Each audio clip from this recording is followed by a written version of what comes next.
மக்கள் விரும்பும் தங்கமயில் இப்போது டி நகரில் தங்கமயில் ஜுவல்லரி. பெரியாரை பற்றி எல்லா மண்ணுக்கும் புரியாது. பெரியார் மண்ணில் வாழ்கிறவர்களுக்கு தான் புரியும். திராவிட இயக்கத்தின் வேர்கள், திராவிட இயக்கத்தின் தூண்கள், நீதி கட்சி வரலாறு, சுயமரியாதை இயக்க வரலாறு, ஓர் அறிஞரின் வாழ்நாள் உழைப்பு.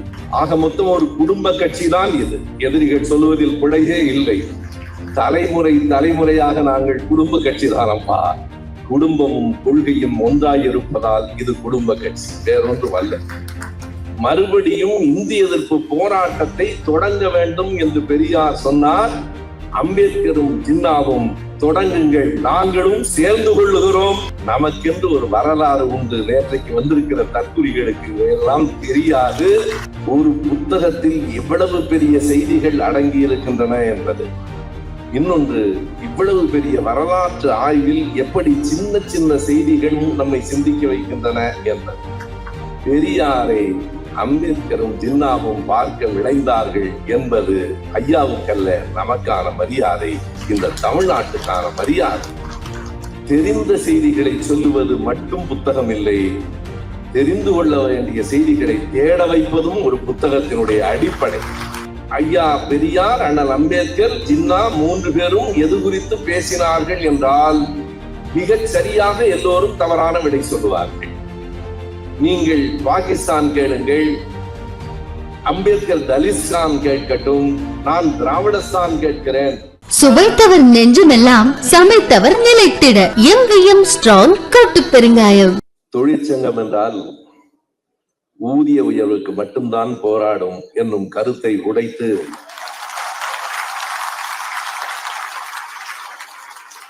சுயமரியாதை இயக்க வரலாற்றை கொண்டாடுகிற உங்கள் சங்கத்தை முதலில் வணங்குகிறேன். இங்கே வெளியிடப்பட்டிருப்பவை வெறும் நூல்கள் இல்லை. திராவிட இயக்கத்தின் வேர்கள், திராவிட இயக்கத்தின் தூண்கள், நீதி கட்சி வரலாறு, சுயமரியாதை இயக்க வரலாறு, ஓர் அறிஞரின் வாழ்நாள் உழைப்பு. அடுத்த தலைமுறைக்கு அவர் தந்திருக்கிற கொடை. நூலாசிரியர் ஐயா அவர்களுக்கு என் வணக்கம். காலத்தின் அருமை கருதி எல்லோருடைய பெயரையும் சொல்லிக் கொண்டிருக்க நேரமில்லை, மன்னிக்க வேண்டும். இந்த நூலை வெளியிட்டு சிறப்பித்திருக்கிற நம்முடைய ஆசிரியர் உள்ளிட்ட மேடையிலும் அரங்கிலும் இருக்கிற அனைவருக்கும் என் அன்பு வணக்கம். இந்த 2 தொகுதிகளும் இன்றைக்கு வெளியிடப்படுவதாக சொன்னாலும் முதல் தொகுதி வெளிவந்து நாளாயிற்று.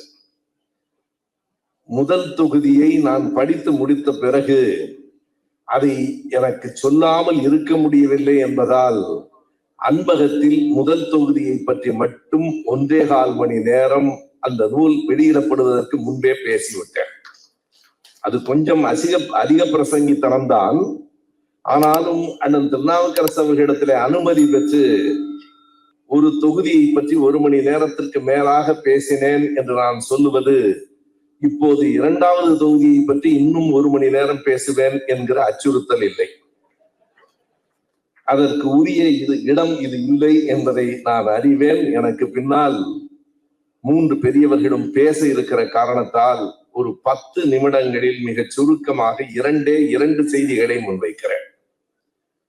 ஒன்று, ஒரு புத்தகத்தில் எவ்வளவு பெரிய செய்திகள் அடங்கி இருக்கின்றன என்பது. இன்னொன்று, இவ்வளவு பெரிய வரலாற்று ஆய்வில் எப்படி சின்ன சின்ன செய்திகளும் நம்மை சிந்திக்க வைக்கின்றன என்பது. 2ஐயும் சேர்த்து சொல்ல வேண்டும்.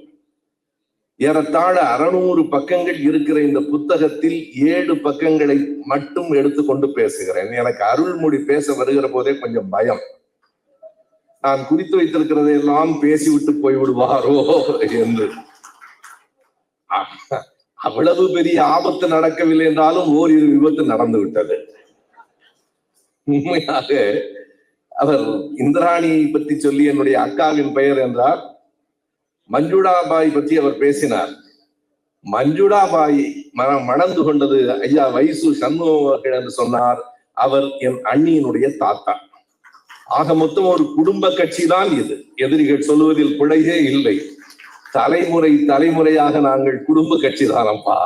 குடும்பமும் கொள்கையும் ஒன்றாய் இருப்பதால் இது குடும்ப கட்சி, வேறொன்று அல்ல. நல்லது.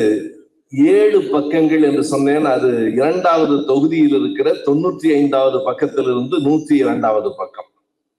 எதற்காக அந்த 7 பக்கங்களை எடுத்துக்கொண்டேன் என்றால், நாம் அறிந்திருக்கிறோம் என்று நினைக்கிற செய்திக்குள் கூட அறியாதவை எவ்வளவு இருக்கிறது என்று உணர வைத்த 7 பக்கங்கள். அவை வேறொன்றுமல்ல, ஐயா பெரியார் அவர்கள் குழுவினரோடு பம்பாய்க்கு போய் வந்த அந்த செய்தி. அவ்வளவுதான்.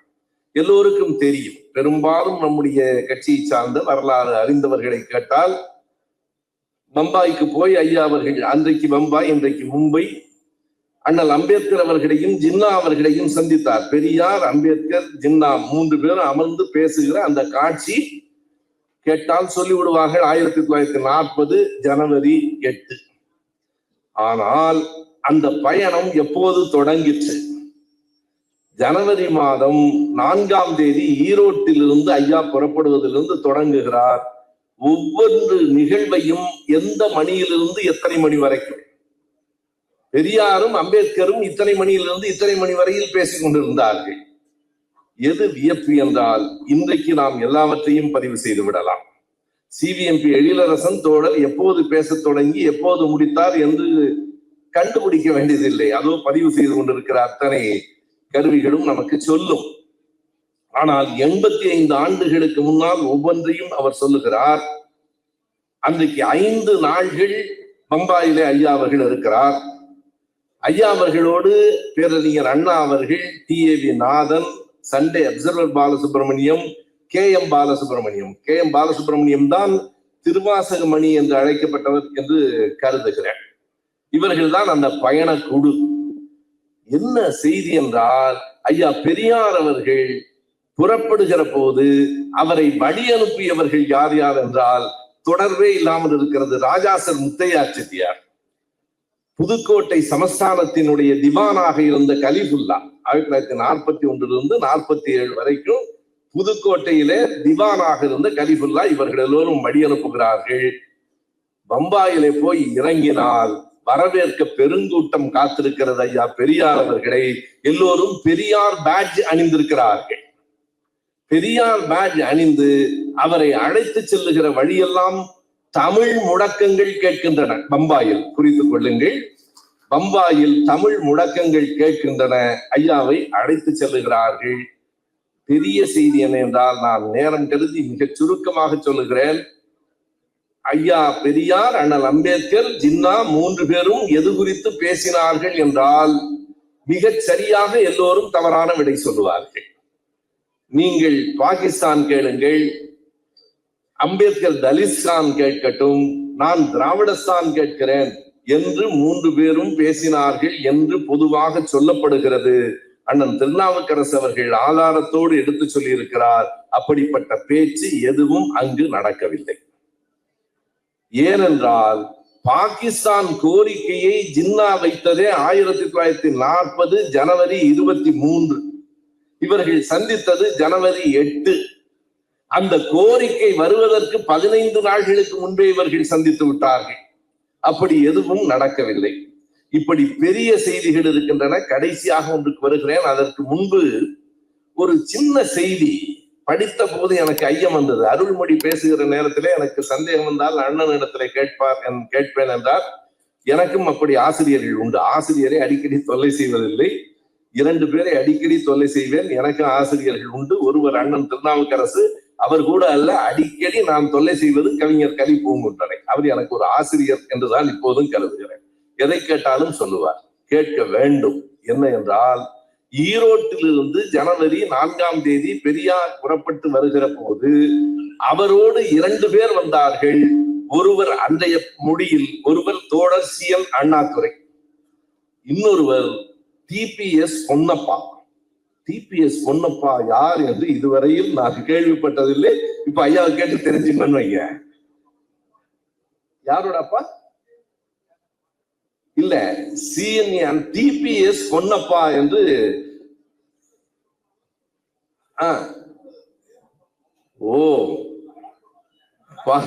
அதாவது தெரிந்த செய்திகளை சொல்லுவது மட்டும் புத்தகம் இல்லை, தெரிந்து கொள்ள வேண்டிய செய்திகளை தேட வைப்பதும் ஒரு புத்தகத்தினுடைய அடிப்படை.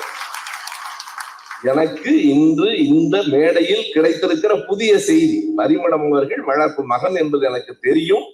அவருடைய அப்பா தான். ஏன்னா பெரியாரோடு 2 பேர் வருகிறார்கள். ஒருவர் அண்ணா, இன்னொருவர் பொன்னப்பா என்றால் இன்னொருவர் முக்கியமானவராகத்தானே இருக்க வேண்டும். சாதாரண ஆள் அப்படி அண்ணாவோடு இணையாக வந்திருக்க முடியாது. அந்த பெயர் குறிக்கப்பட்டிருக்கிறது. இப்படி மிக சின்ன சின்ன செய்திகளும் இடம்பெற்றிருக்கின்றன. கடைசியாக ஒன்றை சொல்லி நான் பேச்சை நிறைவு செய்து விடுகிறேன். சரி, அப்படியானால் பெரியார், அம்பேத்கர், ஜின்னா 3 பேரும் என்ன பேசினார்கள்? எதற்காக பெரியார் பம்பாய்க்கு போனார்? அது மிக முக்கியமான செய்தி. எதற்காக போனார் அதை அவர் குறித்திருக்கிறார். அங்கிருந்து என்னை வர சொல்லி தந்தி வந்ததால் புறப்பட்டு போகிறேன். அம்பேத்கரும் ஜின்னாவும் சந்திக்க இன்னைக்கு இருக்கிற சில பேர் அருள்மொழி கோபமா சொன்னார், பெரியாரை பற்றி எல்லா மண்ணுக்கும் புரியாது. பெரியார் மண்ணில் வாழ்கிறவர்களுக்கு தான் புரியும். பெரியாரை அம்பேத்கரும் ஜின்னாவும் பார்க்க விளைந்தார்கள் என்பது ஐயாவுக்கல்ல, நமக்கான மரியாதை, இந்த தமிழ்நாட்டுக்கான மரியாதை. சென்றார். ஆனால் அம்பேத்கர் தேநீர் விருந்தும் இரவு விருந்தும் கொடுத்தார். தாராவியிலே மிகப்பெரிய ஊர்வலம் நடைபெற்றது. பெரியார் அவர்கள் 3 மணி நேரம் உரையாற்றினார். அறிஞர் அண்ணா அதனை ஆங்கிலத்திலே மொழிபெயர்த்தார். நமக்கென்று ஒரு வரலாறு உண்டு. நேற்றைக்கு வந்திருக்கிற தற்குறிகளுக்கு இவையெல்லாம் தெரியாது. என்ன பேசினார்கள்? வேறொன்றுமில்லை, மறுபடியும் இந்திய எதிர்ப்பு போராட்ட இந்த காலகட்டத்திற்கு ஏற்ற செய்தி என்பதால் சொல்லுகிறேன்.